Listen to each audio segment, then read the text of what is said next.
Di sini saya akan menjelaskan yang pertama itu gelombang. Apa sih itu gelombang? Gelombang itu adalah suatu getaran yang merambat. Nah, getaran itu kan gelombang yang merambat. Nah, ketika merambat itu, gelombang itu akan memindahkan energi, tapi medianya tidak merambat atau tidak berpindah gitu. Nah, media itu atau medium. Jadi medium itu kayak alat gitu buat merambatnya. Nah, di sini kita akan membahas tentang yang pertama itu jenis gelombang, yang kedua itu sifat-sifat gelombang dan manfaat gelombang itu sendiri. Nah, jenis-jenis gelombang. Nah, jenis-jenis gelombang itu dibagi menjadi dua, yaitu berdasarkan media rambatannya, berdasarkan media rambatannya dan berdasarkan bentuknya. Nah, berdasarkan media rambatannya, gelombang itu dibagi menjadi dua, yaitu gelombang mekanik dan gelombang elektromagnetik.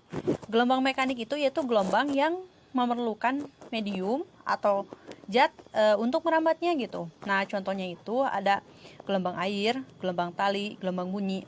Nah, contohnya kita ambil gelombang air. Kan itu gelombang air ya. Berarti itu membutuhkan media untuk merambatnya itu air. Nah, gitu. Jadi sebagai mediumnya itu airnya gitu. Begitupun gelombang tali. Nah, di sini juga ada kan? Nih, gelombang tali membutuhkan tali untuk mediumnya. Nah, ini yang kedua, gambar yang kedua nih yang ada tangannya gitu. Nah, kan gelombang air berarti membutuhkan air sebagai media untuk merambatnya. Nah, yang selanjutnya itu gelombang elektromagnetik. Gelombang elektromagnetik itu yaitu gelombang yang tidak memerlukan medium untuk merambatnya. Nah, contohnya itu yaitu ada sinar X, gelombang cahaya,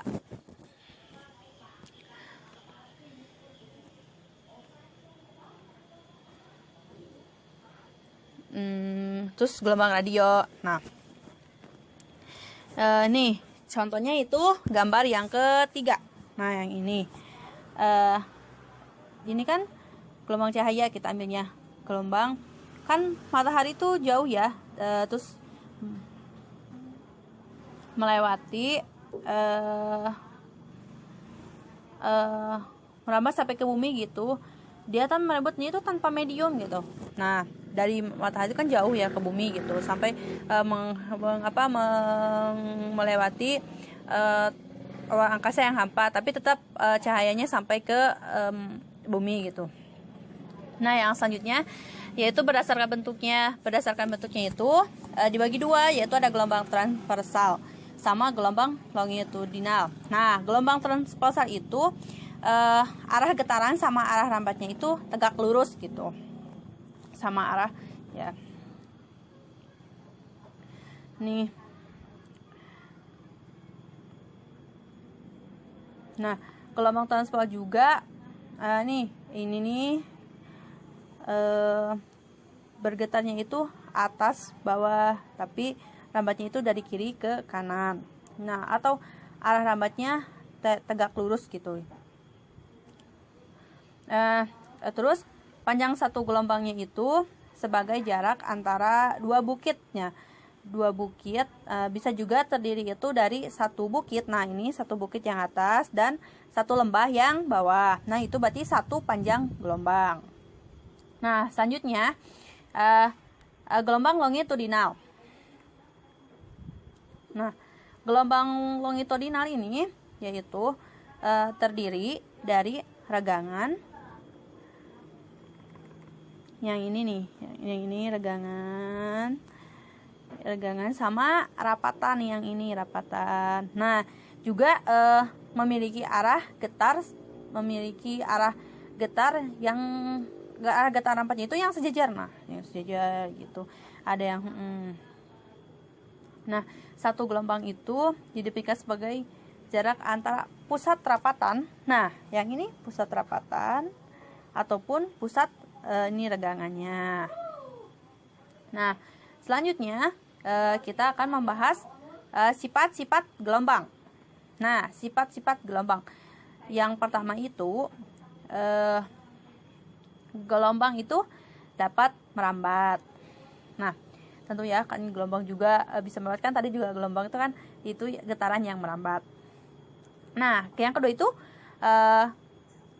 gelombang itu dapat memindahkan energi. Nah, contoh itu sinar matahari atau cahaya matahari bisa memindahkan energi panas menjadi energi untuk kehidupan di bumi gitu, memindahkan energi panas gitu ya, yang menjadi sumber kehidupan bagi bumi. Nah, yang pindahkannya itu hanya energinya saja, tapi untuk mediumnya itu tidak berpindah gitu. Jadi tak memindahkan energi, cuma energinya aja. Nah, yang ketiga itu gelombang itu dapat dipantulkan. Nah, dapat dipantulkan jika si bendanya itu jika gelombang itu menemukan dinding atau benda, maka gelombang akan dipantulkan. Nah, contohnya itu penggunaan cahaya atau penggunaan suara sebagai pendeteksi gitu, seperti sonar dan USG nih. Yang gambar ini yang ketiga nih, ini itu sonar. Nah, yang ini tuh yang USG gitu.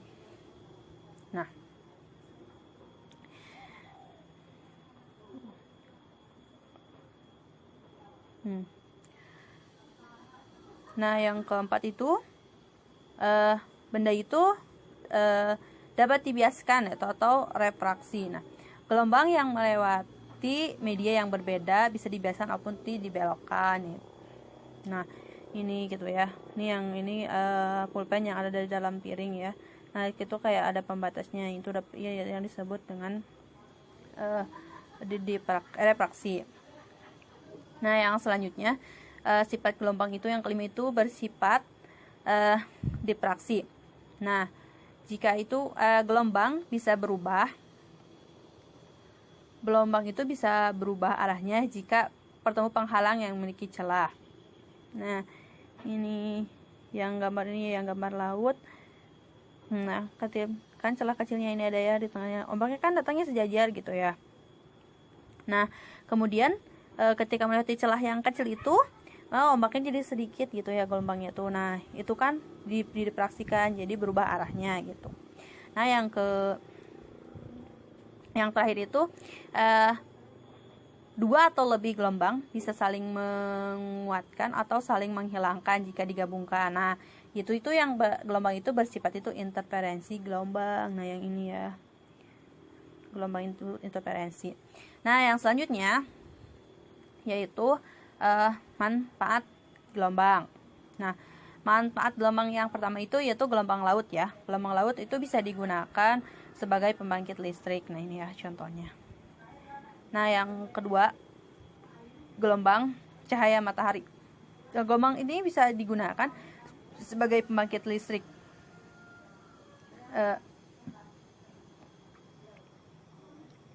Sebagai pembangkit listrik.